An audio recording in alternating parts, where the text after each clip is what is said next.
ओम नमो भगवते वासुदेवाय नमः। जय माता रानी। दोस्तों, आपके अपने चैनल धर्म साधना में आपका बहुत बहुत स्वागत है। माँ भगवती दुर्गा की कृपा आप और आपके पूरे परिवार पर सदा सर्वदा बनी रहे। दोस्तों, 30 अप्रैल 2022 शनिवार का दिन है और आज है अमावस्या तिथि और आज लगने जा रहा है साल 2022 का पहला सूर्य ग्रहण। तो जैसे कि हम सभी जानते हैं कि सूर्य ग्रहण जब भी लगता है तो बहुत सारी चीज़ों का ध्यान रखना पड़ता है।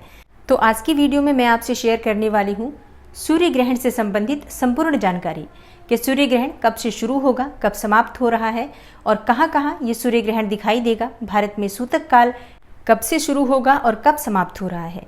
ग्रहण काल का स्नान कब करना चाहिए, दान किन चीज़ों का करना चाहिए और दान कब करना चाहिए। विशेषकर गर्भवती महिलाओं के प्रश्न आए हुए हैं कमेंट बॉक्स में कि हमें किन बातों का ध्यान रखना चाहिए, किस तरह से हम अपनी सुरक्षा करें या अपने गर्भस्थ शिशु की सुरक्षा करें। तो इसके लिए कोई उपाय बताइए। और ग्रहण काल में मंत्र जाप का विशेष महत्व होता है।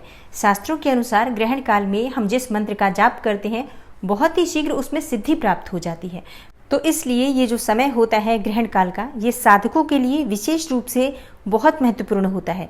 और सिर्फ साधक ही नहीं, इस समय में कोई भी व्यक्ति किसी भी मंत्र का जप करते हैं, अगर अपनी किसी भी मनोकामना को पूर्ण करने के लिए किसी मंत्र को सिद्ध करना चाहते हैं तो बहुत शीघ्र इस समय में मंत्र जप करने से मंत्रों की सिद्धि प्राप्त हो जाती है और कार्यों में सफलता मिलने लग जाती है, मनचाही कामना पूर्ण हो जाती है। तो बहुत से लोग ग्रहण काल का इंतजार इसलिए करते हैं क्योंकि इस समय में वो मंत्र सिद्ध करना चाहते हैं। तो ऐसे में सूर्य ग्रहण के समय में मंत्र जाप करने का जो शुभ समय है वो कब है, तो ये संपूर्ण जानकारी इस बार के सूर्य ग्रहण से संबंधित मैं आपसे शेयर करने वाली हूँ। वीडियो को पूरा ज़रूर देखिए और अगर आपको आज की वीडियो अच्छी लगे तो लाइक भी ज़रूर कीजिए, शेयर भी ज़रूर कीजिए फैमिली फ्रेंड्स के साथ। और चैनल पर पहली बार आए हैं, अगर अभी तक आपने चैनल को सब्सक्राइब नहीं किया है तो आज की वीडियो अगर आपको अच्छी लगे तो चैनल को सब्सक्राइब ज़रूर कर लीजिए और बेल बटन को भी प्रेस कर लीजिए। तो इससे ये होगा कि इस चैनल पर जो नई वीडियो अपलोड होंगी उनकी नोटिफिकेशन आपको सही समय पर प्राप्त होगी। तो सबसे पहले बात करते हैं कि ग्रहण काल कब से शुरू हो रहा है और कब समाप्त हो रहा है। तो देखिए, 30 अप्रैल की रात्रि में ग्रहण प्रारंभ हो रहा है रात 12:15 पर और ग्रहण समाप्ति का समय है सुबह के 4:07 पर। तो साल 2022 का जो पहला सूर्य ग्रहण है वो किन देशों में दिखाई दे रहा है, अब ये जान लेते हैं। देखिए, इस बार जो ग्रहण है दक्षिणी अमेरिका के दक्षिणी पश्चिमी हिस्से में, प्रशांत महासागर में, अंटार्कटिका और अटलांटिक क्षेत्र में नजर आएगा। मतलब भारत में ये सूर्य ग्रहण दिखाई नहीं देगा, भारत के किसी भी हिस्से में सूर्य ग्रहण नहीं दिखाई दे रहा है और इसलिए भारत में सूर्य ग्रहण को लेकर बिल्कुल भी डरने की आवश्यकता नहीं। किसी प्रकार की कोई सावधानी या कोई सूतक मान्य नहीं होगा, क्योंकि जहाँ पर सूर्य ग्रहण दिखाई नहीं देता है वहाँ पर सूतक मान्य नहीं होता। हाँ, जिन क्षेत्रों में सूर्य ग्रहण दिखाई दे रहा है, जिन देशों में सूर्य ग्रहण दिखाई दे रहा है, वहाँ पर अगर आप रहते हैं तो आपके यहाँ सूतक भी मान्य होगा, सारे नियम भी मान्य होंगे।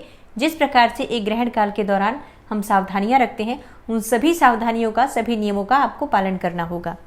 लेकिन अगर आप भारतवर्ष में रहते हैं तो यहाँ पर आपको किसी भी प्रकार की डरने की आवश्यकता नहीं है, क्योंकि यहाँ सूर्य ग्रहण दिखाई नहीं देगा, इसलिए सूतक काल भी मान्य नहीं होगा।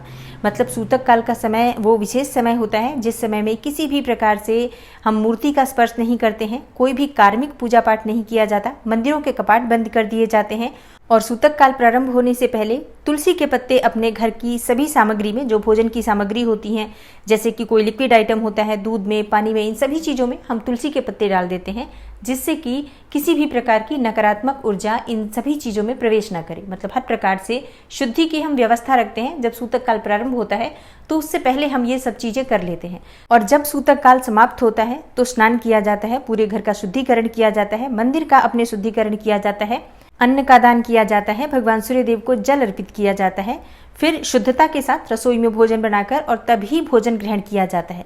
जब सूर्य ग्रहण लगता है तब इस नियम का पालन किया जाता है। तो इस बार सूर्य ग्रहण भारत में दिखाई नहीं देगा, लग जरूर रहा है, जहाँ पर दिखाई देगा वहाँ पर इन सभी नियमों का पालन करना चाहिए, लेकिन भारत में इन नियमों का पालन करने की आपको कोई आवश्यकता नहीं है। और अब बात करें उन साधकों की जो मंत्र सिद्धि के लिए ग्रहण काल का इंतजार कर रहे हैं। देखिए, ग्रहण काल जहाँ पर मान्य होता है वहीं पर मंत्रों की सिद्धि का भी प्रभाव होता है। तो क्योंकि यहाँ पर ग्रहण काल नहीं लग रहा है, ग्रहण मान्य नहीं होगा क्योंकि दिखाई नहीं दे रहा है, तो ऐसे में अगर आप मंत्र जप करते हैं तो आपको उस मंत्र जप का ग्रहण काल जितना फल प्राप्त नहीं होगा। वो बिल्कुल सामान्य मंत्र जप होगा। आप करना चाहते हैं बिल्कुल कर सकते हैं। जैसे प्रतिदिन आप मंत्र जप करते हैं उसी प्रकार से आज भी आप मंत्र का जप कर सकते हैं, लेकिन इसका प्रभाव ग्रहण काल जितना नहीं होगा। ये बिल्कुल सामान्य मंत्र जप की तरह होगा। और अब बात करते हैं गर्भवती महिलाओं की, जो कि बहुत ज़्यादा परेशान हो जाती हैं जब ग्रहण का समय आता है तो, क्योंकि एक छोटी सी भी गलती एक बड़ा दुष्परिणाम आ जाता है उसका। तो इसलिए उनके लिए ये समय बहुत ही सावधानी का रहता है। तो ऐसे में इस ग्रहण में उन्हें क्या करना चाहिए? देखिए, वैसे तो ग्रहण बिल्कुल भी नहीं लग रहा है, बिल्कुल भी मान्य नहीं है, तो किसी भी प्रकार का कोई दुष्परिणाम इससे नहीं होगा, कोई सावधानी की आवश्यकता नहीं है। लेकिन फिर भी अगर मन में किसी भी प्रकार का डर बैठ जाता है तो कई बार वो डर ही आपकी बड़ी परेशानी की वजह बन जाता है। तो ऐसे में गर्भवती महिलाओं को कुछ बातों का ध्यान जरूर रख लेना चाहिए, सिर्फ मन के डर को समाप्त करने के लिए। देखिए, जैसा मैंने पहले बताया, ग्रहण का कोई भी असर नहीं है, लेकिन मन का डर बड़ी वजह होती है किसी भी परेशानी की। तो मन के डर को समाप्त करने के लिए आपको कुछ बातों का ध्यान रखना है। जैसे कि इस बार जो ग्रहण लग रहा है पूरी तरह से रात्रि काल में है, सोने का समय है, तो घर से बाहर निकलने का तो कोई सवाल ही नहीं उठता, क्योंकि सूर्य ग्रहण में सबसे बड़ी सावधानी यही रखी जाती है कि घर से बाहर नहीं निकलना चाहिए। किसी भी प्रकार से सूर्य की किरणें गर्भवती स्त्री के ऊपर या गर्भस्थ शिशु के ऊपर नहीं पड़नी चाहिए। तो इस बार रात्रि काल में सूर्य ग्रहण है, तो इस प्रकार का कोई डर नहीं है, क्योंकि किसी को भी बाहर नहीं निकलना है। ये सोने का समय है। लेकिन फिर भी आपको कुछ बातों का ध्यान रखना है, जैसे कि किसी भी प्रकार से नुकीली चीज का प्रयोग इस समय नहीं करेंगे, चाकू छुरी इत्यादि का प्रयोग इस समय नहीं करेंगे, कैंची का प्रयोग इस समय नहीं करेंगे, किसी चीज में गांठ नहीं लगाएंगे। जैसे कोई भी वस्तु हम कहीं बांध कर रख देते हैं, वो कार्य आपको नहीं करना है। अपने बालों की चोटी नहीं बनानी चाहिए आपको, या किसी के भी बालों में इस समय चोटी नहीं बनानी चाहिए। किसी भी प्रकार के नकारात्मक विचार मन में ना आने दें, किसी प्रकार का डर मन में ना आने दें। और अपने पास आप एक पानी वाला नारियल रखिए। पानी वाला नारियल अपने पास ही रखिए, जहाँ पर भी आप बैठे हैं, सो रहे हैं, जो भी आप कार्य कर रहे हैं, वहाँ पर एक पानी वाला नारियल और एक साबुत हल्दी अपने पास रखिए। जब सूर्य ग्रहण समाप्त हो जाता है, मतलब अगले दिन सुबह उठकर ये नारियल और हल्दी किसी भी पेड़ के नीचे आप घर से बाहर रखवा दीजिए। चाहे आप स्वयं से रख सकते हैं या घर के किसी भी सदस्य से कहकर आप इसे रखवा सकते हैं। नारियल और हल्दी का प्रयोग इसलिए किया जाता है क्योंकि किसी भी प्रकार की नकारात्मक ऊर्जा का असर आपके ऊपर ना हो। मतलब जो सूर्य ग्रहण का समय होता है, नेगेटिव एनर्जी बहुत ज़्यादा इस समय में एक्टिव होती हैं, तो इसलिए हम इन चीज़ों का ध्यान रखते हैं। हालांकि यहाँ पर सूर्य ग्रहण दिखाई नहीं दे रहा है, फिर भी इन चीज़ों का ध्यान रखने में कोई बुराई नहीं है।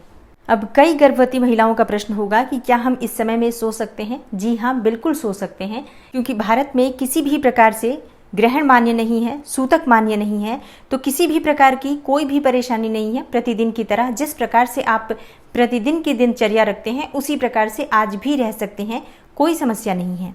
और अब बात करते हैं एक बहुत ही विशेष उपाय की, जो हम सबको जरूर करना चाहिए। ग्रहण दिखाई नहीं दे रहा है, किसी भी प्रकार से सूतक काल मान्य नहीं है, ग्रहण का कोई असर हमारे ऊपर नहीं है, लेकिन ग्रहण के अगले दिन यानी कि अमावस्या तिथि पर यह ग्रहण लग रहा है। शनि अमावस्या है और रविवार पड़ रहा है अगले दिन ग्रहण समाप्ति के बाद। तो रविवार के दिन सूर्य का दान जरूर कीजिए। सूर्य का दान क्या होता है? आप गेहूं और गुड़ का दान कर सकते हैं, सिर्फ गुड़ का भी दान कर सकते हैं।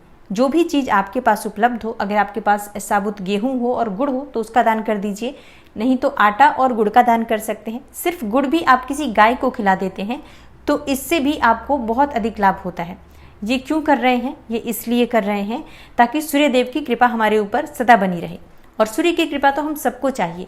तो ग्रहण समाप्ति के बाद इतना जरूर कर लीजिए कि सुबह उठकर सबसे पहले स्नान कीजिए, उसके बाद कुछ दान कीजिए और भगवान सूर्यदेव को जल अर्पित कीजिए। भगवान सूर्यदेव के मंत्रों का जप कीजिए।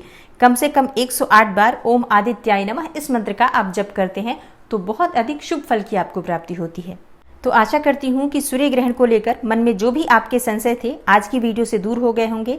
अगर आपको आज की वीडियो अच्छी लगी हो, थोड़ी सी भी आपके लिए हेल्पफुल हो, तो वीडियो को लाइक ज़रूर किया कीजिए। आप लोग लाइक नहीं करते हैं, वीडियो देखते हैं लेकिन लाइक करना भूल जाते हैं, तो लाइक ज़रूर कीजिए, क्योंकि आपके लाइक्स, आपके कमेंट्स मेरे लिए बहुत महत्वपूर्ण होते हैं। ये एकमात्र वो जरिया है जिससे मुझे पता चलता है कि ये वीडियो आपको अच्छी लगती है। और कोई भी सुझाव हो आपका या आपका कोई प्रश्न हो तो कमेंट बॉक्स में ज़रूर लिखें और माता रानी के नाम के जयकारे ज़रूर कमेंट बॉक्स में लगाएं। और अगर आप चैनल पर पहली बार आए हैं, अभी तक आपने चैनल को सब्सक्राइब नहीं किया है, तो आज की वीडियो अगर आपको अच्छी लगे तो चैनल को सब्सक्राइब ज़रूर कर लीजिए और बेल बटन को भी प्रेस कर लीजिए। तो इससे ये होगा कि इस चैनल पर जो नई वीडियो अपलोड होंगी उनकी नोटिफिकेशन आपको सही समय पर प्राप्त होगी। और थोड़ी ही देर में आपको शनि अमावस्या से संबंधित वीडियो भी मिल जाएगी।